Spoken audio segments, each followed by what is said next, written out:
That's bulletproof glass! Hello, friend. How are you? Welcome back to the channel. In today's video, we'll be exploring the complete story of Warden Hades returns. All four stand with her. Covering the key events, major plot twists, and unforgettable moments that make this drama so captivating. If you're new here, consider subscribing and enabling notifications to stay updated with our latest drama recaps and story breakdowns. Now, without wasting any time, let's begin the recap.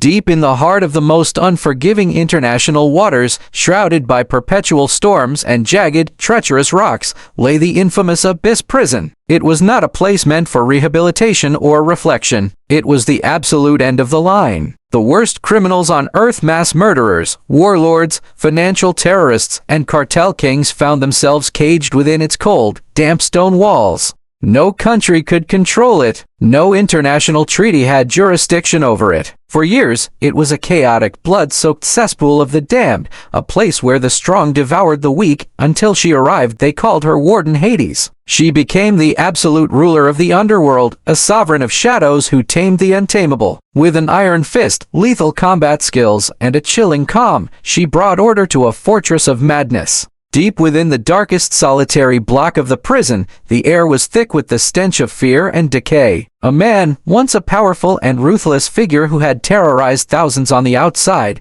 now crawled pitifully on the grimy concrete floor. His clothes were ragged, his face bruised and pale. He looked up, his eyes wide with a desperate, animalistic terror. Standing before him was a woman cloaked in absolute authority. Her silhouette was sharp, her posture unbroken. She looked down at him with eyes as cold as the churning black ocean surrounding the fortress. "Please, please, spare me," the man begged, his voice cracking, hands trembling as they reached out but dared not touch her boots. Hades did not flinch. 15 years ago, she spoke, her voice smooth but laced with a lethal edge. "My family was wiped out." The man swallowed hard, his breath ragged. He knew who she was. She wasn't just Warden Hades. She was a Cashin. 15 years ago, the prosperous Cashin family was brutally slaughtered in a massive conspiracy, leaving behind a legacy written in blood. But what the perpetrators didn't know was that one survived. 15 years ago, Hades continued, stepping closer. "I made a promise. As long as I am alive, every single one of you pays. Hades, please. I beg you, spare me." The man sobbed, pressing his forehead against the cold floor. "You can have everything. My fortune, my hidden accounts, my businesses, you can have it all. For God's sake." A dark, humorless smirk briefly touched her lips. "Forgiveness is God's work," she whispered, her words echoing through the silent, oppressive corridor. "Mine is sending you for his judgment."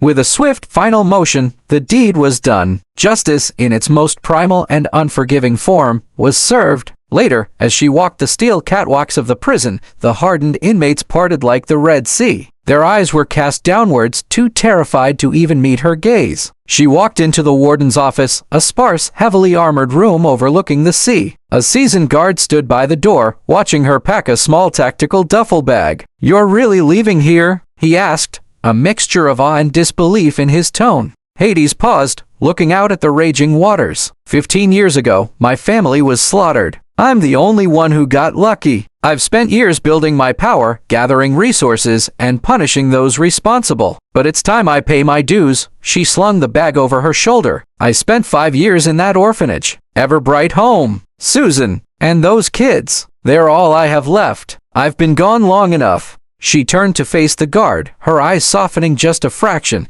revealing a glimmer of the young girl named Ava who had been lost so long ago. "It's time to go home. 10 years. A decade had passed since Ava last set foot in her home city. The skyline had changed. New corporate skyscrapers pierced the clouds, but the grim reality of the lower streets remained exactly the same. Ava walked through the familiar, rundown neighborhood toward Everbright home. The orphanage had been her sanctuary when her world had collapsed, the place where she found her adoptive brothers and sisters. But as she turned the corner, the sight before her made her blood run cold. Heavy construction vehicles, massive and menacing, were parked outside the wrought iron gates of the orphanage. A group of rough-looking thugs, armed with baseball bats and steel pipes, were violently harassing the elderly caretaker, Susan, and the terrified children huddling behind her. "Stop! Stop! You can't tear it down!" Susan cried out, her frail arms spread wide as if she could physically block the bulldozers from destroying the only home these children knew. The lead thug, a bulky man with a cruel sneer plastered on his face, spat on the ground. "These children have nowhere to go. How am I supposed to care? Don't take our home, please. Leave us alone," Susan pleaded, tears streaming down her wrinkled face. "Fine," the lead thug laughed maliciously. "You won't move. We'll move you. Come on, boys. Let's clear the trash."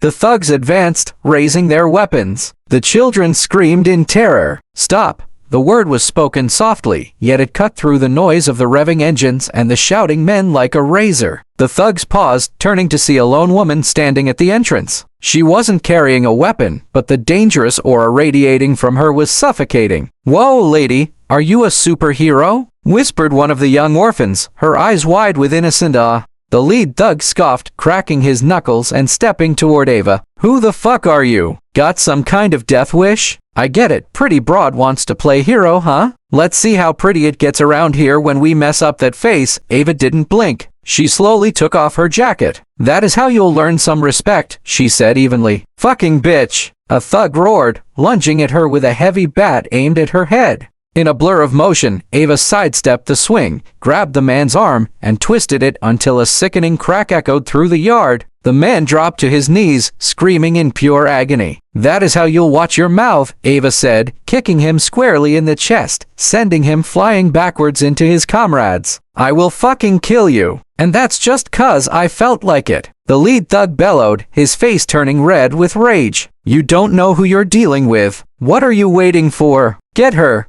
"No! Young lady, go!" Susan yelled in panic. "They're with the Drago family. They're monsters. You can't fight them. Just run." Ava stood her ground as the remaining thugs rushed her at once. She moved with terrifying precision, demonstrating the lethal grace of a predator who had spent her life fighting the deadliest men on Earth. Punches were blocked effortlessly, bones were shattered, and within seconds, the courtyard was littered with groaning, defeated men. The lead thug, realizing he was catastrophically outmatched, scrambled toward his armored SUV. He threw himself into the driver's seat, revved the engine, and slammed his foot on the gas, aiming the heavy vehicle straight for Ava. "Die, bitch!" he screamed from behind the windshield. Ava didn't move. As the vehicle hurtled towards her, she planted her feet, raised her fist, and punched straight through the driver's side window. The so-called bulletproof glass shattered into a million pieces under the sheer, impossible force of her blow. Before the man could react, she grabbed him by the collar and dragged him out through the broken window, slamming him brutally onto the hood of the car. "Wait! Stop!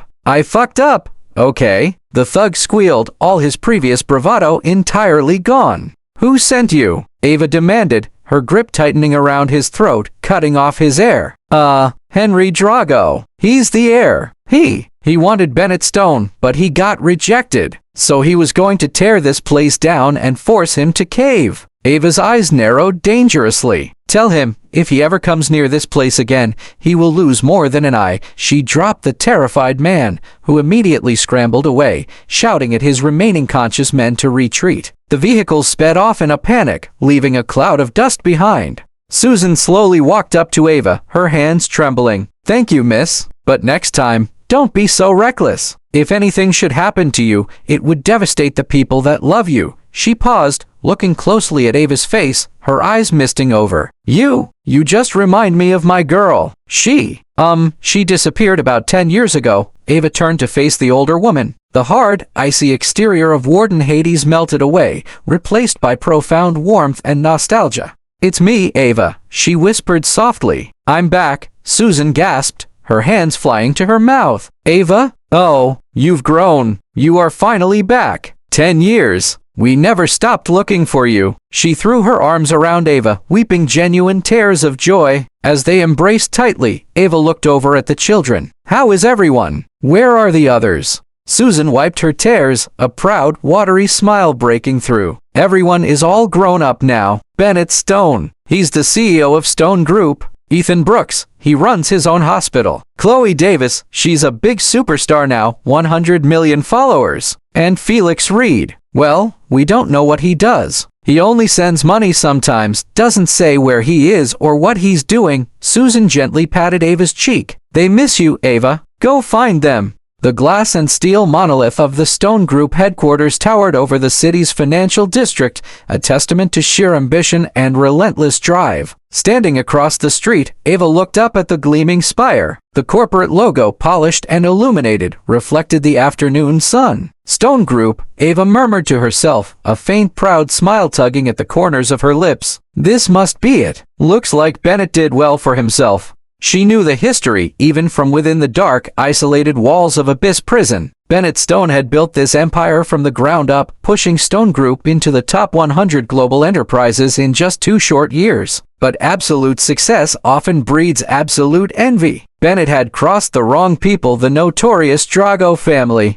Henry Drago, the ruthless and unhinged heir to the Drago criminal syndicate, had set his sights on Bennett. He wanted to absorb the Stone Group into his own corrupt empire. Bennett, fiercely independent and stubbornly moral, had flatly rejected the offer. Since that day, Henry had made his life a living hell. Stone Group's assets and stocks were getting hammered non-stop, their supply chain sabotaged, their partners threatened. No one gets away with crossing the Dragos, Ava thought, her eyes narrowing as she crossed the street. Let's see how Mr. Stone gets out of this one. Bennett's in trouble. She walked through the revolving glass doors and into the sprawling, immaculate lobby. The room was buzzing with anxious executives, sharp-suited lawyers, and nervous investors. Ava approached the main reception desk, her demeanor calm but commanding. "Excuse me," Ava said smoothly. "Do you know where I could find Mr. Bennett Stone?" A woman standing nearby, draped in high-end designer clothes, reeking of expensive perfume and arrogance, turned to sneer at her. She looked Ava up and down, taking in her simple, rugged attire, wholly unsuited for a billionaire's corporate headquarters. "And who the hell are you?" The haughty woman scoffed, rolling her eyes. "Even Henry Drago couldn't get a direct meeting with him today. You think a nobody like you has a chance?" Ava didn't flinch. "When Bennett sees me, he's going to run and hug me." The woman burst into mocking laughter. "Oh, please. Girls like you show up every single day, trying to claim you know him or spinning some sob story to get to his wallet. Security will throw you out the second he walks in here. Oh, look, Mr. Stone is here." A sudden hush fell over the chaotic lobby. Flanked by a wall of heavy-set security guards, a tall, handsome man in a tailored charcoal suit walked briskly toward the central elevators. The exhaustion was evident in the dark circles under his eyes, but his posture remained unbroken. "That's Bennett," Ava whispered. A rush of genuine emotion hit her. He was no longer the scared, scrawny boy from the orphanage. Not bad. Overcome by a decade of separation, Ava stepped past the velvet ropes, ignoring the protests of the receptionists. "Bennett," she called out. "Bennett, it's me." "Ava, I'm back." She reached out, stepping directly into his path, ready to embrace the brother she had lost so long ago. Suddenly, a heavy hand grabbed her shoulder, shoving her back forcefully. It was Bennett's lead security officer. The haughty woman from the desk stepped forward, her voice dripping with venomous triumph. "What are you doing?" the woman shouted, pointing an accusing finger at Ava. "Everyone knows Mr. Stone's dead sister had a heart-shaped birthmark on her left shoulder. You are just another fake. You're the last one to show up today, yet you are the most shameless one of them all." Bennett stopped. He looked at Ava, his eyes weary, cold, and entirely devoid of recognition. The constant barrage of corporate espionage, assassins, and con artists sent by the Drago family had hardened his heart. He had seen a dozen Avas this year alone. "I'm Ava," she said, her voice steady, looking directly into his eyes, hoping he would recognize the soul behind them. Bennett's jaw clenched. He didn't even ask to see her shoulder. The pain of hope being dashed too many times was too great. "Get her out," he ordered his guards coldly. "Now, move!" Ava didn't resist as the guards forcefully pushed her toward the perimeter of the lobby. She didn't feel anger toward Bennett, only a deep, sorrowful understanding. He was cornered, paranoid, and fighting for his life. She couldn't blame him for closing his heart, but she wasn't going to leave him to face the wolves alone. Before the guards could eject Ava onto the street, Bennett walked up to a massive, elevated podium in the center of the lobby. Behind him, a gigantic electronic stock board, which usually displayed the plummeting shares of Stone Group, flickered and changed. The room went dead silent as Bennett gripped the microphone. As everyone knows, Bennett announced, his voice echoing through the cavernous space, Stone Group is facing a major financial crisis due to targeted market manipulation. I will not let this company die. So, I am opening it up. I am issuing a $5 billion public bounty for solutions. A shockwave of gasps rippled through the crowd. $5 billion. It was astronomical. It was an act of pure, unadulterated desperation. $5 billion. That's insane, a rival executive muttered from the crowd.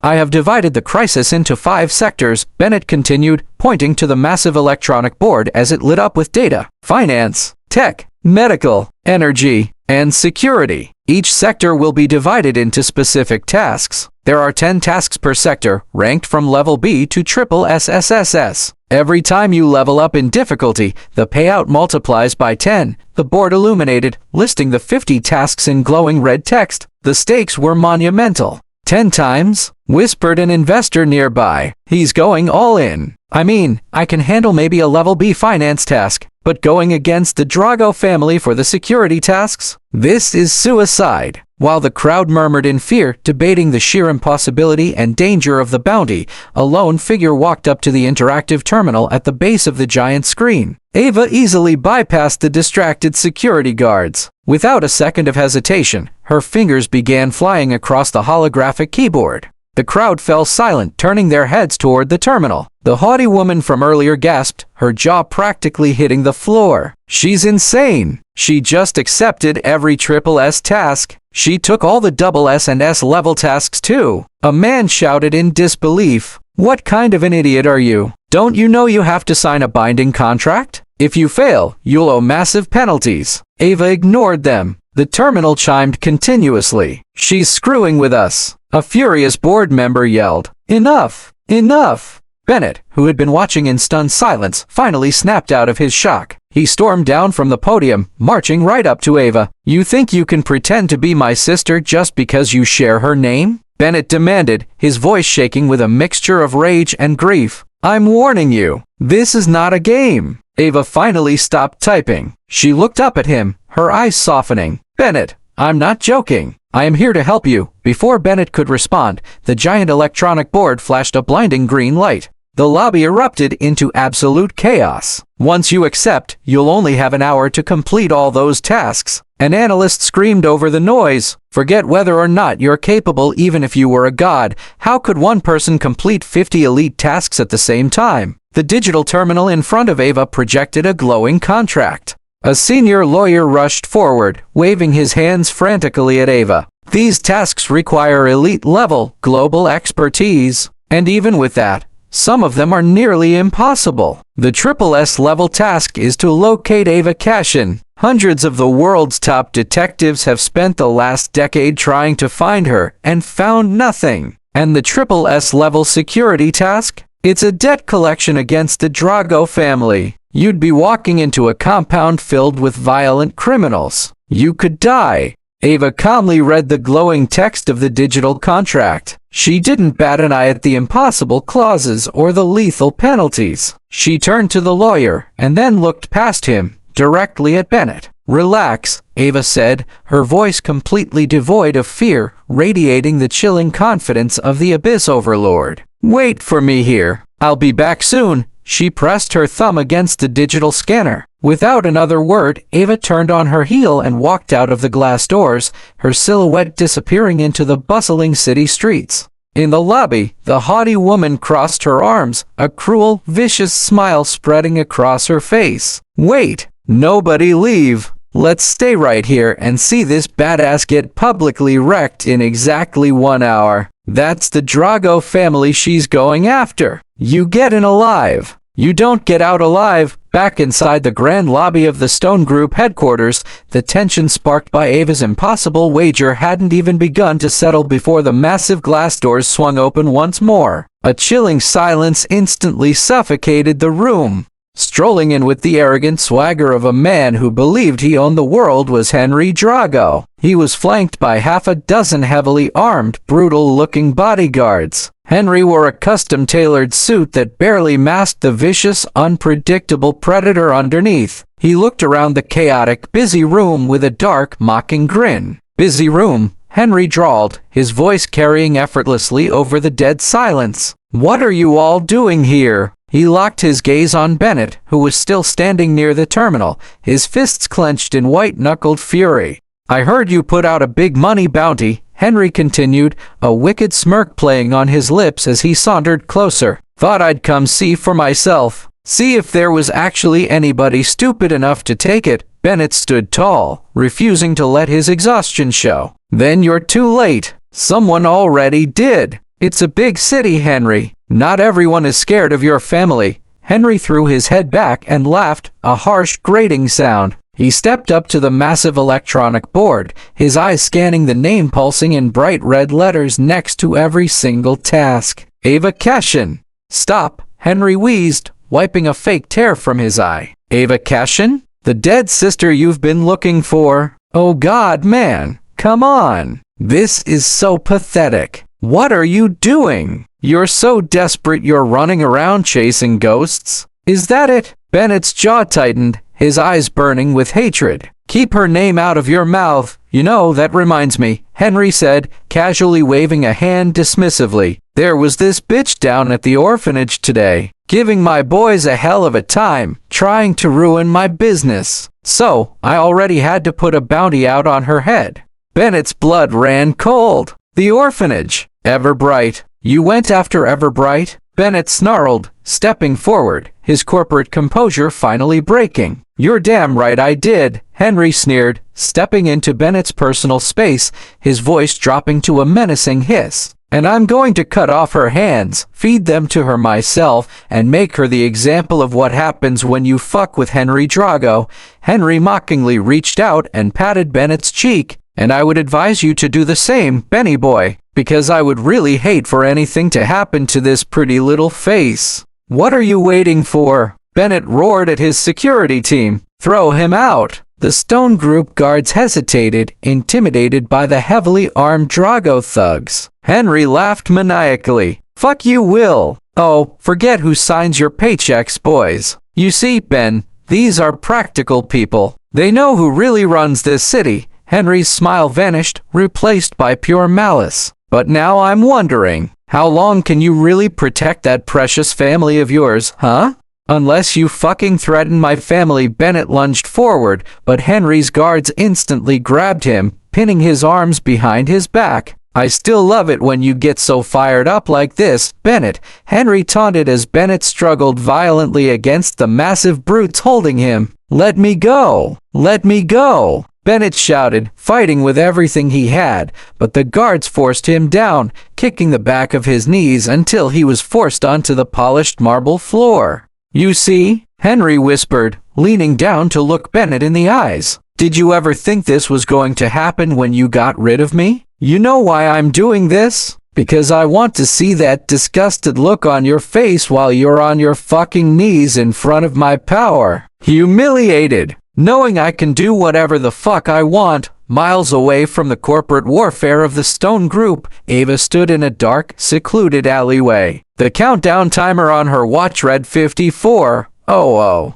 She reached into her jacket and pulled out a heavy, encrypted satellite phone, a direct, untraceable line to the darkest, most heavily fortified corner of the globe. Abyss Prison. The line connected with a single, sharp tone. "Get me mogul, fraud, dirty doc, mad scientist, and con artist on the line. Now," Ava commanded, her voice radiating absolute, unquestionable authority. Thousands of miles away, deep within the impenetrable walls of Abyss Prison, 5 of the most brilliant, deadly, and terrifying minds in the criminal underworld snapped to attention. These were individuals who had individually crashed economies, hacked international defense grids, engineered deadly bioweapons, and manipulated global markets. Now, they were all serving multiple life sentences under the watchful eye of Warden Hades. "You all got the task package I sent," Ava said, looking at her glowing watch. Each of you takes a sector. Everything gets done in 50 minutes. Through the encrypted speaker, a chorus of dark, confident chuckles echoed. Warden Hades, a smooth, cultured voice mogul, the financial terrorist, replied. The tasks are easy, but 50 minutes is tight. Anyone who finishes gets 10 years off their sentence, Ava stated coldly. The hesitation vanished instantly. Don't worry about it. A raspy, hyperactive voice mad scientist interjected. Forget 50 minutes. I'll do it in 30. 10. Fraud, the legendary hacker, scoffed. These guys are pathetic. Warden Hades, I got you in 5. Ava's lips curved into a dangerous smirk. Good. Anyone screws up, it's solitary confinement for the next year. She hung up the phone. The finance, tech, medical, and energy sectors were no longer a concern. When the overlord of the abyss gave an order, the underworld moved mountains to execute it. That leaves the security sector, Ava murmured to herself, pulling her jacket tight as she looked toward the industrial district. I'll handle that one myself. The Drago family compound was a heavily fortified warehouse district on the edge of the city. It was a fortress of illegal weapons, stolen goods, and violent mercenaries. Ava walked straight up to the heavily guarded steel gates. She didn't sneak. She didn't hide. Hey! Stop right there! A guard barked, raising a heavy assault rifle. Who the hell do you think you are, barging into Drago's property? Ava didn't break her stride. She moved with blinding speed, disarming the guard before he could even register the shift in her weight. She shattered his knee with a swift kick, grabbed his rifle, and swung the butt of the weapon into the jaw of a second guard rushing toward her. Alarms blared. Dozens of heavily armed men poured out of the warehouses, surrounding her. Who the fuck are you? A captain roared. Kill her! They rushed her all at once. It was a massacre, but not the one they expected. Ava fought like a demon unchained.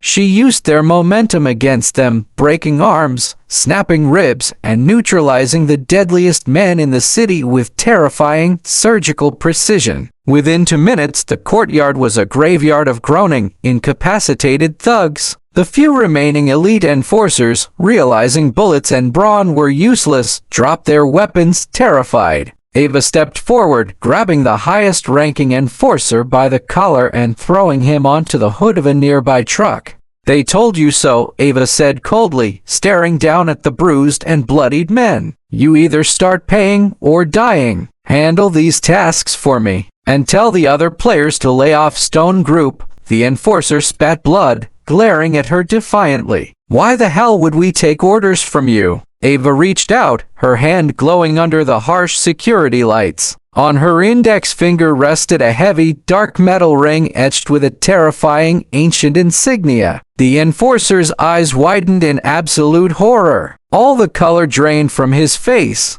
Recognize this? Ava whispered. That's the ring of the Abyss Overlord. Number 1 on the Global Evil Registry. But 12 years ago, he was locked away in Abyss Prison. The thugs scrambled backward, falling to their knees, their arrogance entirely replaced by primal terror. The stories of the Abyss Overlord and the Warden who tamed him were ghost stories told to keep criminals awake at night. Are you the Warden Hades? The captain stammered, bowing his head to the concrete. Don't ask questions if you can't handle the answers, Ava commanded, her presence suffocating the entire courtyard. Serving you is an honor, the captain shouted, panic-lacing his voice as he turned to his men. Let's move. Let's get all of Miss Cashin's orders done. Go, go, go. That psycho overlord really is too dangerous. I don't need 30 more years added to a sentence. Ava turned her back on the broken compound, her eyes locked on the horizon. The countdown was nearly complete. It was time to return to Stone Group. It was time to save her brother. The lobby of the Stone Group headquarters had become a theater of cruelty. The grand, opulent room, normally filled with the quiet, professional hum of billion-dollar negotiations, was now a dead silent arena where a man's spirit was being systematically broken. Bennett Stone, the visionary CEO who had built an empire from nothing, was forced onto the polished marble floor. Two of Henry Drago's massive, heavily tattooed enforcers held his arms twisted agonizingly behind his back, pressing their heavy combat boots into the back of his knees to keep him pinned. Henry Drago circled him like a vulture examining a dying animal. He took a slow, deliberate sip from a glass of expensive bourbon he had snatched from a nearby executive's trembling hand. He savored the absolute power he held in this room. "So," Henry purred, crouching down so he was eye level with the humiliated CEO. "Family really is everything to you, huh?" Bennett glared at him, his chest heaving. His tailored suit was wrinkled, his tie askew, but the fire in his eyes refused to entirely burn out. "Leave them out of this, Henry. This is between you and me." Henry chuckled, a dry, rasping sound that sent shivers down the spines of the watching crowd. "Is it? Because I seem to recall you have quite the colorful little makeshift family from that pathetic orphanage."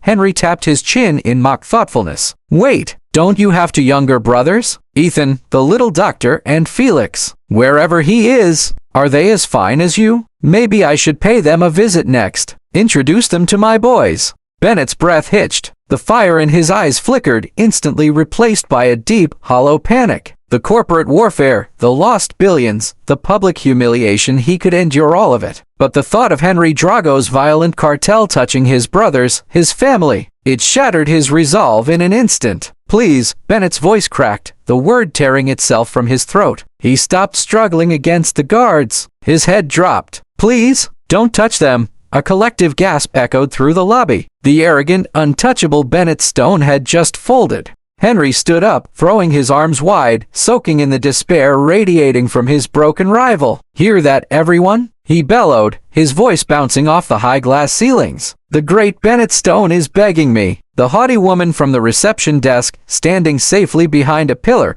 whispered to a pale-faced lawyer beside her, "He's done for. Stone's going to cave. With Drago's power, who wouldn't?" "It's over." Henry turned back to Bennett, his smile twisting into something truly demonic. "Well, Bennett, if you're going to beg, you might as well do it right." He stepped closer, the polished toe of his Italian leather shoe stopping inches from Bennett's face. "I want you on your knees in front of everyone," Henry ordered, his voice dropping an octave, heavy with absolute malice. "And I want you to tell them that you're my little boy." Bennett clenched his teeth so hard he tasted blood. The silence in the room was deafening. He looked up at the massive electronic board. The countdown timer for the public bounty was at 3:14. No one was coming to save him. The mysterious woman who looked so much like his lost sister Ava had vanished. It was a delusion, a desperate fantasy. Slowly, agonizingly, Bennett shifted his weight, preparing to surrender the last shred of his dignity to save the people he loved. But before his knees could fully hit the marble floor,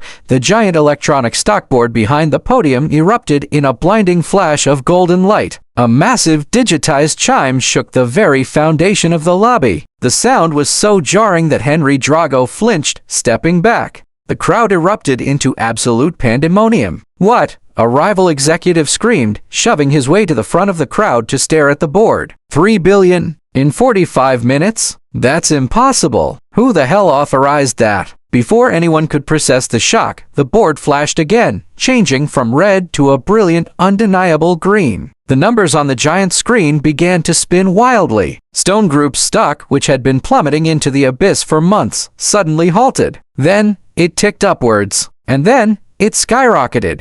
"No, no, no, no. That's impossible." Henry Drago stammered, his face turning an unhealthy shade of pale. He pulled out his phone, dialing his financial managers frantically, but the lines were dead. "Who did this? This is a trick. A goddamn trick." The crowd was in a state of absolute shock. The highest-level corporate crisis in modern history had been solved in less than an hour by a single contractor. Bennett stared at the board, his heart hammering against his ribs. The name pulsing in bright, victorious letters next to every completed task was still there. Ava Cashin. Henry threw his phone onto the ground, shattering it. He turned back to Bennett, his eyes wild with unhinged rage. "I don't care what kind of parlor trick this is. I don't care if you found some ghost to hack your screens. You are still mine, Stone." "Guards, break his goddamn legs!" The two heavy enforcers raised their boots, ready to bring them down on Bennett's joints. Crash! The heavy, bulletproof glass doors at the front of the lobby shattered outward, raining sparkling shards onto the pavement. The entire room froze. Stepping through the ruined entrance, silhouetted against the bright afternoon sun, was the woman they had all laughed at an hour ago. She wasn't running. She wasn't out of breath. She walked with the slow, terrifying, rhythmic cadence of an apex predator returning to her territory. Ava Cashin had returned, and she had brought the shadows of the abyss with her. Henry Drago turned, his face twisting into a snarl. "Who the fuck are you?" Ava didn't stop walking until she was standing 10 feet from Henry. The temperature in the room seemed to plummet. Her eyes, cold and merciless, locked onto the man who had dared to touch her brother. "Who the hell do you think you are?" Ava's voice was soft, yet it carried the weight of a death sentence. Behind her, the massive electronic board flashed one final time. A suffocating silence descended upon the grand lobby of the Stone Group. The shattered glass of the heavy entrance doors sparkled across the polished pavement, reflecting the silhouette of the woman standing tall like an angel of death. Henry Drago stumbled backward, his breath hitching as he stared at the figure whose mere presence made the oxygen in the room feel entirely depleted. "Who the fuck are you?" Henry screamed, his voice previously dripping with arrogance, now cracking with undeniable panic. "Guards! Kill her right now!" But the two massive enforcers who had been brutally pinning Bennett to the floor did not move a single muscle. Their hands were trembling violently. The satellite phones in their tactical vests buzzed incessantly, flooding their screens with frantic, desperate emergency codes from their headquarters. The primary Drago compound had fallen. All of their offshore assets had been instantly frozen, their supply lines severed, and their illegal operations systematically dismantled by a shadow force they couldn't even begin to comprehend.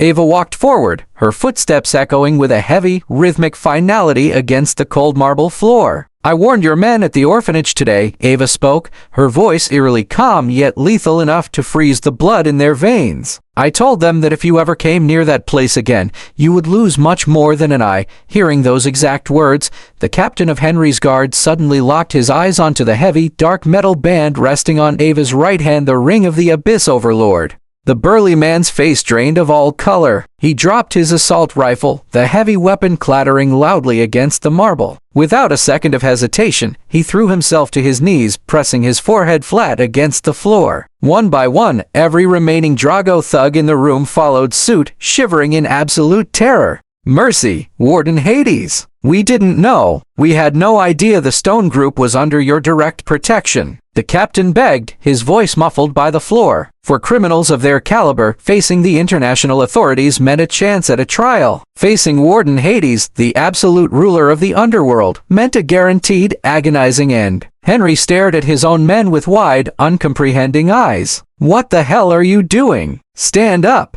I pay you! Your lives belong to me!" he shrieked, kicking wildly at the captain. But not a single man dared to raise his head. They knew all too well that pledging loyalty to Henry Drago in the presence of the Abyss Overlord was tantamount to signing their own death warrants. On the floor nearby, Bennett Stone slowly pushed himself to his feet. He ignored the sharp pain in his knees and the bruised muscles in his arms, his eyes locked entirely on the woman standing victorious in the center of the lobby. Behind him, the massive electronic screen was glowing a brilliant, triumphant green. The stock graphs for Stone Group were rocketing upward, entirely surpassing their all-time highs. The hostile takeover was dead. The debt was erased. The company was saved.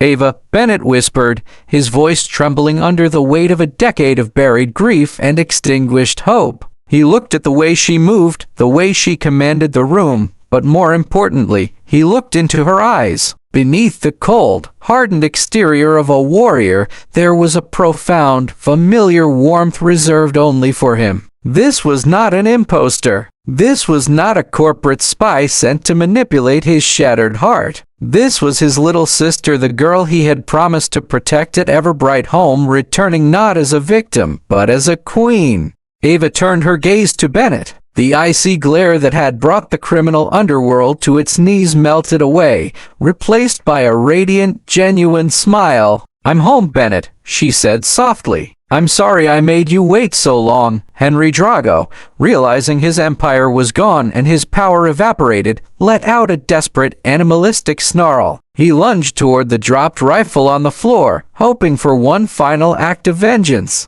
Before his fingers could even brush the cold steel of the weapon, Ava moved. She was a blur of calculated violence, stepping down hard onto Henry's wrist. A sickening crack echoed through the lobby, immediately followed by Henry's agonizing, high-pitched scream as he collapsed onto the broken glass. "Your time is up, Henry," Ava whispered, looking down at the broken heir of the Drago family. "Your dynasty is ash, and this city is no longer your playground." The onlookers in the lobby, including the haughty receptionist who had mocked Ava less than an hour ago, stood entirely paralyzed. They realized in that very moment that the power dynamic of the entire world had shifted. The Stone Group had not only survived an impossible siege, but they were now backed by the most terrifying and absolute protector on the face of the earth. Bennett walked forward, tears finally spilling over his eyelashes, a sight no corporate rival had ever seen. He didn't care about his wrinkled suit, his billionaire status, or the hundreds of people watching. He wrapped his arms around his sister, pulling her into a fierce, desperate embrace. The ruler of the abyss had returned, and heaven help anyone who dared to touch her family ever again. The lobby of the Stone Group headquarters slowly began to empty, though not a single person dared to make a sound as they filed out. The broken, groaning remnants of Henry Drago's entourage scrambled to carry their unconscious, defeated heir out of the building. The Drago enforcers didn't look back. They knew that from this day forward, the very name Drago would be entirely erased from the city's power structures. Bennett kept his arms securely around Ava's shoulders as if terrified that letting her go would cause her to vanish like a mirage. He led her past the shattered glass doors, past the awestruck security guards, and directly into his private elevator. As the doors closed, the high-speed elevator shot upward toward the penthouse office. The silence between them was no longer heavy or suffocating. It was the profound, comforting quiet of two souls who had finally found their anchor after a decade adrift in a violent storm. Bennett looked at his sister, taking in the sharp angles of her face, the hardened posture, and the tactical clothing that hid lethal capabilities he couldn't even fathom. "Warden Hades," Bennett said softly, shaking his head in sheer disbelief. "The ruler of Abyss Prison. When Susan told me you disappeared 10 years ago, I thought the worst. I spent millions hiring the best detectives on Earth to find you. How did you become this?" Ava leaned against the glass wall of the elevator, looking out at the sprawling city skyline below. 15 years ago, when the Cashin family was massacred, I survived by pure luck. But luck doesn't keep you alive in this world, Bennett. Power does." She turned to him, her eyes softening. "I went to the darkest place on Earth so that I could build an army. I promised myself that I would punish the people who destroyed my bloodline. But more importantly, I promised myself I would become strong enough to protect the family I chose, you, Susan, and the others." Bennett wiped a stray tear from his eye, a proud smile breaking through his exhaustion. "You just saved my life, Ava. You saved thousands of jobs. You broke the Drago Syndicate in less than an hour. They were arrogant," Ava replied simply, a dangerous smirk playing on her lips. "Arrogance makes men blind. But now, it's time we open our eyes and look to our own. Where are Ethan and Chloe?" Bennett's face lit up. "Let's make some calls." Across the city, in the sterile, high-pressure environment of the Brooks Medical Center, Dr. Ethan Brooks was scrubbing out of a grueling 6-hour cardiovascular surgery. Ethan had grown into a brilliant, highly respected surgeon, building his own hospital from the ground up to ensure that no child from the lower districts would ever be denied medical care. He stripped off his surgical gloves, his shoulders aching with fatigue. As he stepped into his private office, his personal cell phone began to ring. It was a secure line, one only his siblings had access to. "Bennett," Ethan answered, his voice thick with exhaustion. "Tell me you have good news. I saw the market alerts. Stone Group's stock just skyrocketed. Did you actually beat Drago?" "I didn't beat him, Ethan." Bennett's voice came through the speaker, trembling with an emotion Ethan hadn't heard in years. "Someone else did." "Who?" "Come to the estate. Right now. Drop whatever you're doing," Bennett commanded softly. "She's back, Ethan. Our sister is back."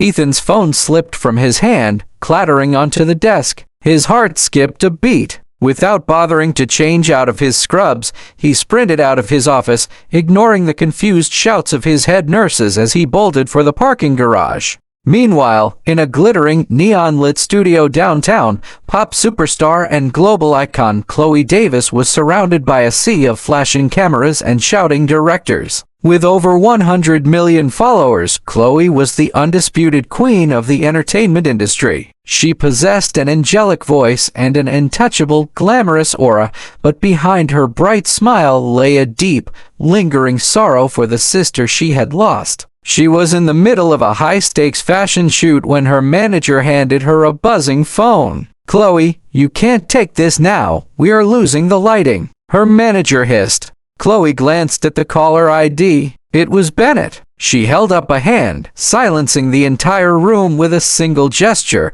and pressed the phone to her ear. "Benny, is everything okay?" she asked, her perfectly manicured fingers nervously gripping the device. "Chloe," Bennett said, his voice raw. "Get to the house. Cancel the shoot. Cancel the week. What's wrong? Are you hurt?" Chloe's voice panicked. "No," Bennett laughed, a sound so full of genuine joy it made Chloe freeze. "Ava is home." Chloe dropped her designer handbag. Tears instantly ruined her flawless, hour-long makeup application. She didn't say a word. She shoved past the photographers, pushed through the heavy studio doors, and ran toward her waiting limousine, leaving a trail of utterly baffled industry professionals in her wake. The Stone Estate was a sprawling, highly secure mansion nestled in the hills overlooking the city. When Ava and Bennett arrived, the sun was just beginning to set, casting a golden, peaceful hue over the manicured lawns. Less than 20 minutes later, the screech of tires echoed through the driveway. Ethan's sports car and Chloe's limousine arrived almost simultaneously. Ava stood on the front steps, her hands tucked into her pockets, watching as her brother and sister scrambled out of their vehicles. "Ava," Chloe screamed, her voice breaking into a loud sob as she practically tackled her older sister. Ethan was right behind her, wrapping his strong arms around both of them, burying his face in Ava's shoulder. "You're alive," Ethan choked out, his professional, calm demeanor entirely shattered. "You're actually alive. I told you I'd come back," Ava whispered, holding them tightly, feeling the cold armor around her heart finally, completely melt away. "Look at you both, a master surgeon and the biggest star in the world. I am so incredibly proud of you."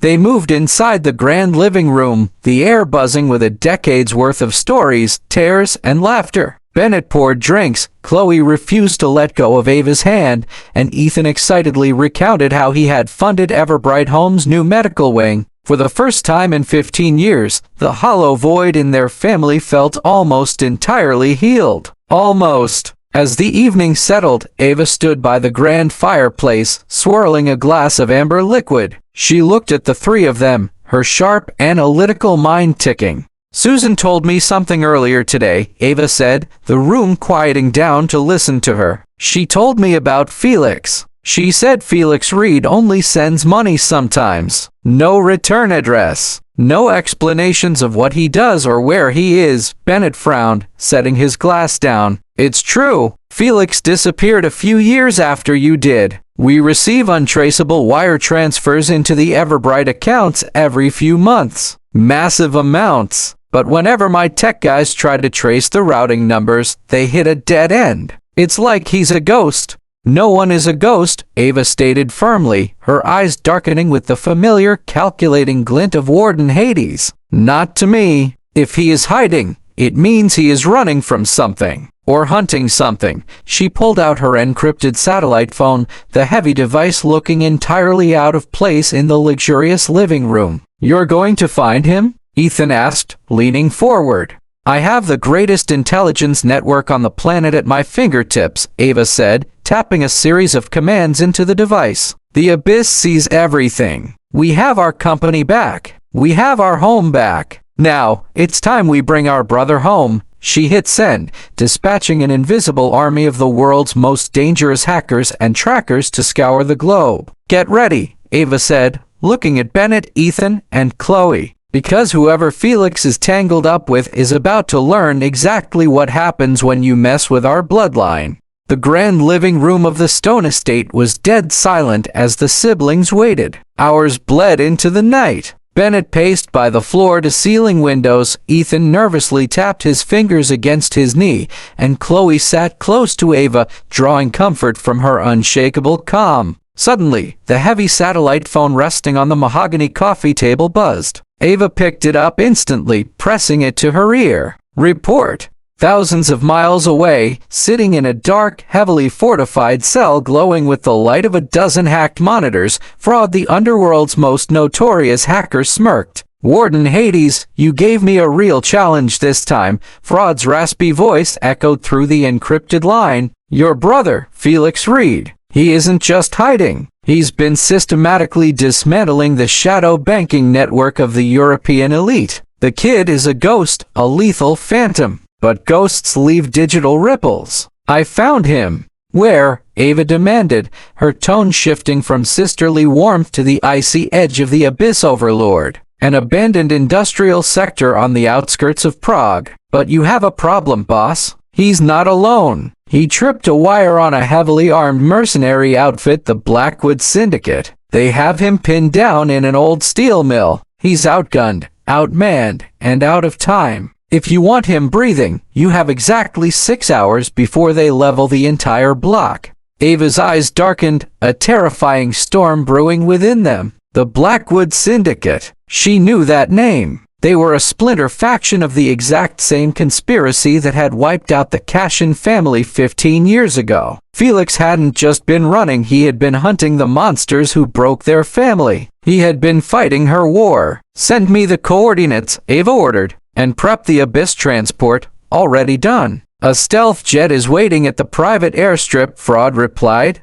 Ava hung up the phone. She turned to Bennett, Ethan, and Chloe, who were all watching her with wide, anxious eyes. Felix is in trouble, Ava said, slipping her tactical jacket back on. He went after the people who killed my family. He's been trying to protect us from the shadows this whole time, taking the heat off Stone Group and Everbright. He's surrounded in Prague. I'm coming with you, Bennett said instantly, stepping forward. I can hire a private security team right now. I have the funds. No, Ava interrupted, placing a gentle but firm hand on his chest. You are a CEO, Bennett. Ethan is a surgeon. Chloe is a beacon of light for the world. You are the people I fight to protect. Where I am going, money cannot buy survival. It requires a monster. She looked at the three of them, a fierce, undeniable pride radiating from her soul. Stay here. Lock down the estate. I will bring our brother home. The abandoned steel mill in Prague was an echoing tomb of rusted metal and crumbling concrete. Inside the central control room, Felix Reed, battered and bleeding from a shrapnel wound on his shoulder, slammed a fresh magazine into his assault rifle. He was out of options. For years, he had operated in the dark, tearing down the financial empires of the men who had slaughtered the Cashins and threatened Everbright. But tonight, his luck had finally run out. Over 50 heavily armed Blackwood mercenaries were swarming the lower levels, methodically closing in on his position. At least I took down their supply lines, Felix muttered to himself, a grim, blood-stained smile on his face. He pulled a crumpled photograph from his tactical vest, a picture of him, Bennett, Ethan, Chloe, and Ava at Everbright home before the world tore them apart. I did my best, guys. He closed his eyes, preparing to make his final stand. The heavy steel door to the control room began to rattle as the mercenaries planted breaching charges on the other side. 3, 2, 1. But the explosion never came. Instead, a chilling, collective scream echoed from the hallway outside. Gunfire erupted, not directed at the door, but blindly into the shadows. Felix frowned, gripping his rifle tighter. The sounds of combat were chaotic, bones snapping, heavy bodies hitting the floor, and the terrified shouts of hardened mercenaries begging for their lives. Then, dead silence. The heavy steel door slowly creaked open. Felix raised his weapon, his finger hovering over the trigger. Through the thick dust and smoke, a lone silhouette stepped into the room. The figure moved with unnatural grace, completely untouched by the carnage outside. As the moonlight filtered through the broken skylight, it illuminated her face. Felix dropped his rifle. It clattered loudly against the metal grate floor. His breath caught in his throat, his eyes wide in absolute disbelief. "Ava," he whispered, his voice cracking. Ava stood before him, the ring of the Abyss Overlord catching the dim light. She looked at his bleeding shoulder, her jaw tightening with suppressed rage, but when she met his eyes, her expression melted into profound relief. "You always were the reckless one, Felix," Ava said softly, stepping forward. Felix fell to his knees, completely overcome by exhaustion and shock. "I thought you were dead. We all thought you were dead. I tried to finish what they started. I tried to protect them." Ava knelt beside him, pulling his head against her shoulder in a fierce embrace. "You don't have to fight in the dark anymore, Felix. Your war is over. Let the Warden handle the rest." She helped him to his feet, supporting his weight. "Come on. We have a flight to catch. The others are waiting." The morning sun crested over the horizon, bathing the stone estate in a brilliant golden glow. Bennett, Ethan, and Chloe had not slept a single wink. They stood together on the grand patio overlooking the sprawling lawns, their eyes fixed on the sky. The distant roar of a stealth jet's engines echoed through the valley, followed shortly by a sleek black-armored SUV tearing up the long driveway. The vehicle came to a halt. The heavy doors swung open. Ava stepped out first, her boots hitting the gravel. She turned and offered her hand to the passenger side. Felix Reed, battered, bandaged, but smiling, stepped out into the morning light.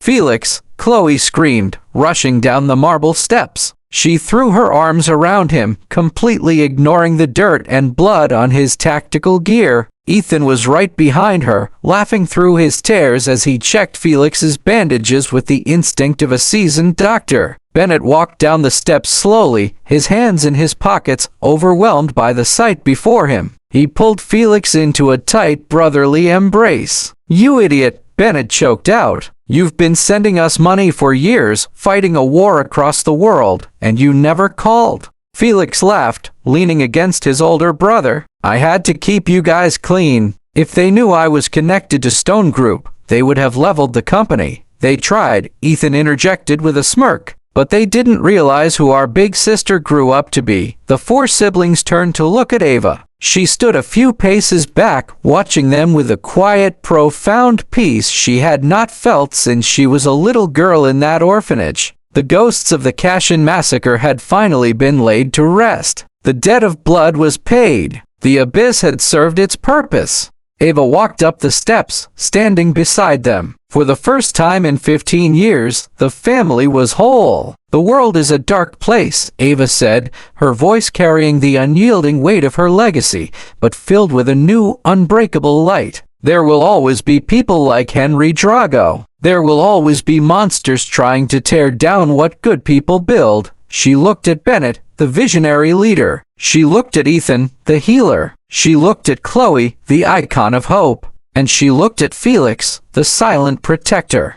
"But let them come," Ava declared, her eyes burning with the fierce fire of the Cashin bloodline. "Let every criminal, every syndicate, and every corrupt empire try." Bennett stepped to her right. Felix stepped to her left. Ethan and Chloe flanked them, standing tall, their fears completely eradicated by the presence of the woman who had conquered the underworld for them. "They will find," Bennett said, his voice echoing with absolute certainty, "that they're not just fighting a CEO, or a surgeon," Ethan added, "or a star." Chloe smiled. "Or a ghost," Felix finished, gripping his sister's hand. Ava smiled, looking out at the city they had reclaimed. The ruler of the Abyss had returned, not to destroy, but to defend. And now, the entire world would know better than to test her. Warden Hades had returned, and all four stood with her.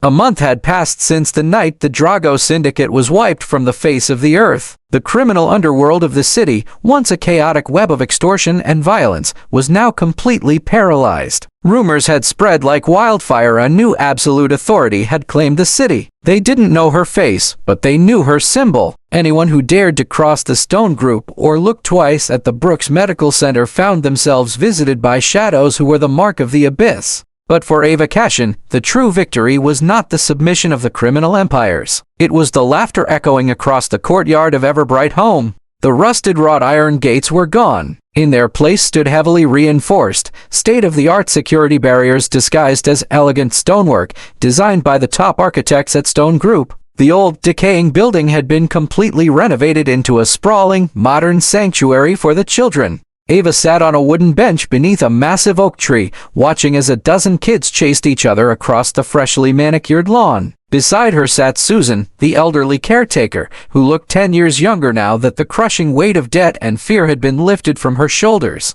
"It feels like a dream, Ava," Susan whispered, holding a steaming cup of tea. She watched as Ethan gently bandaged the scraped knee of a young boy, while Chloe sat on a picnic blanket, singing a soft acoustic song for the younger girls. "After all those years of praying for a miracle, I didn't think the universe would send me an army." Ava smiled softly, taking a sip of her own tea. "You saved us, Susan. When the world threw us away, you gave us a home. Making sure this place is untouchable is the least we could do." Bennett walked up behind them, loosening his designer tie. He handed Ava a thick, leather-bound folder. "The final deeds have been processed. Everbright is now legally a sovereign charitable entity under the absolute protection of the Stone Group. And Felix just finished upgrading the perimeter firewall. Even the Pentagon couldn't hack into the orphanage's camera feeds now." Ava took the folder, her eyes scanning the documents. "Good work, Bennett. What about the rest of the city?" Bennett chuckled, a sound full of genuine confidence. "Stone Group's stock has tripled. The hostile investors who backed Henry Drago surrendered their shares to us at a fraction of the cost out of pure terror. We are now the largest conglomerate in the country. No one dares to challenge us." Later that evening, Ava retreated to the newly constructed sublevel of the Stone Group headquarters. Bennett had built her a private command center, a sleek, darkened room filled with glowing monitors and encrypted communication arrays. She sat in the heavy leather chair at the center of the room, spinning the dark metal ring on her finger. It was time to tie up the final loose end. She pressed a button on the console, opening a highly encrypted, direct video link to the deepest solitary confinement block of Abyss Prison, thousands of miles away in the middle of the unforgiving ocean. The screen flickered to life. The 5 criminal masterminds, mogul, fraud, dirty doc, mad scientist, and con artist were standing at attention in their respective cells, looking at the camera with a mixture of profound respect and lingering fear. "Warden Hades," Mogul said, bowing his head slightly. "We received confirmation. The Drago family assets have been completely liquidated. The bounty tasks were executed flawlessly. You did well." Ava's voice echoed through the cold prison blocks, sending shivers down the spines of the inmates who could hear her over the intercoms. "As promised, 10 years will be commuted from each of your sentences." "Thank you, boss," Fraud grinned, cracking his knuckles. It was nice to stretch the old hacking fingers. "If you ever need another empire dismantled, you know who to call." Ava leaned forward, her expression hardening into the terrifying mask of the Abyss Overlord. The temperature in the cells seemed to drop. "Listen to me carefully," Ava commanded, her voice slicing through the static. "Word will spread that I have returned to the surface. The syndicates, the cartels, and the global elites will start digging. They will try to find out who Warden Hades cares about."